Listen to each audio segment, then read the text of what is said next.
بسم اللہ الرحمن الرحیم۔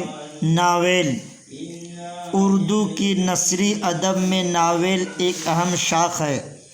ناول کے فن کے ذریعے ہماری زندگی، ماحول اور روزمرہ کے معاملات کی آئینہ داری ہوتی ہے۔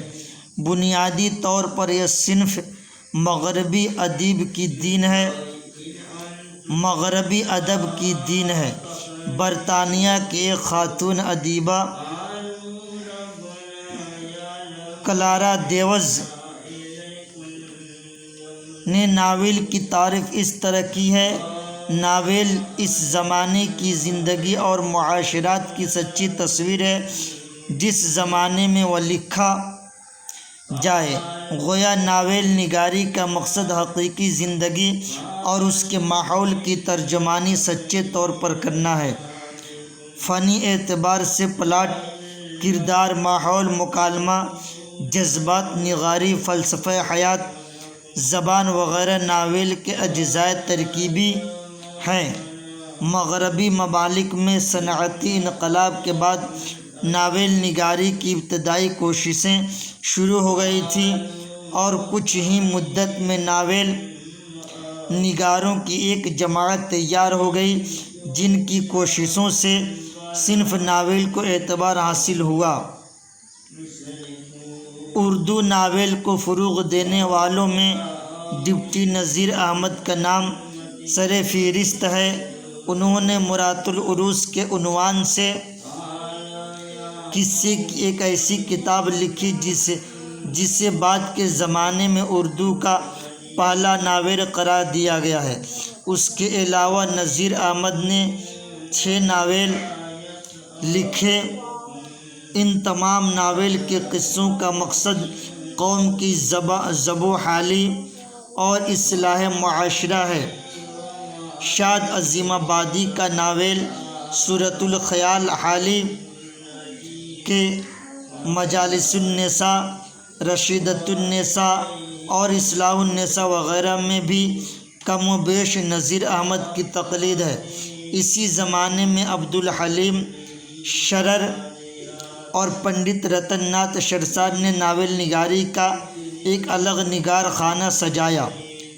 شرر تاریخ کے پردے میں اپنی باتیں کہتے ہیں جبکہ شرسار تہذیب و ثقافت اور قدروں کو اپنے ناول کی بنیاد بتاتے ہیں۔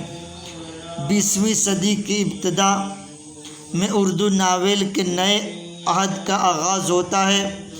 مرزا ہادی رسوا امراؤ جان لے کر منظر عام پر آئے۔ ناول کے فن اور تکنیک کے اعتبار سے مرزا ہادی رسوا نے جس عہد جدید کا خاکہ کھینچا اس کا عروج پریم چند کے ناولوں میں نظر آتا ہے۔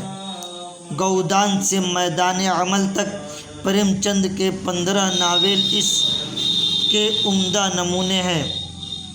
پریم چند کے بعد ترقی پسند ناول نگاروں میں سجاد ظہیر کا ناول لندن کی ایک رات ہے۔ کرشن چند اور عصمت چغتائی ترقی پسندوں میں خاصی مقبول ناول نگار ہیں۔ ناول کا سفر مسلسل جاری ہے۔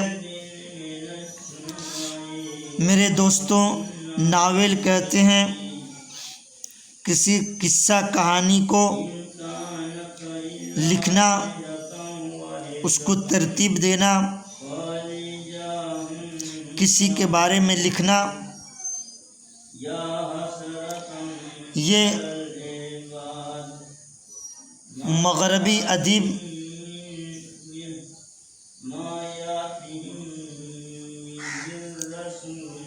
یہ سچا ہے۔ برطانیہ کی خاتون ادیبہ کلارا دیوز نے ناول کی تعریف اس طرح کی ہے کہ ناول اس زمانے کی زندگی اور معاشرات کی سچی تصویر ہے۔ یعنی ہماری زندگی کے اندر کیا ہو رہا ہے، اس کی اور معاشرے کے اندر کیا چیزیں ہو رہی ہیں، اس کی سچی تصویر ہے۔ جس زمانے میں وہ لکھا جائے گویا ناول نگاری کا مقصد حقیقی زندگی اور اس کے ماحول کی ترجمانی سچے طور پر کرنا ہے۔ جس زمانے میں ناول لکھا جاتا ہے اسی زمانے کی زندگی، معاشرت اور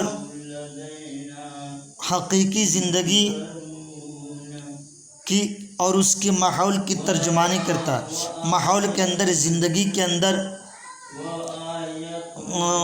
سماج کے اندر کیا چیزیں چل رہی ہیں، کیا چیزیں ہو رہی ہیں، اس کی اصلی ترجمانی کرتا ہے ناول۔ دوستوں اس کو اچھی طرح پڑھیں اور یاد کریں۔ السلام علیکم ورحمۃ اللہ۔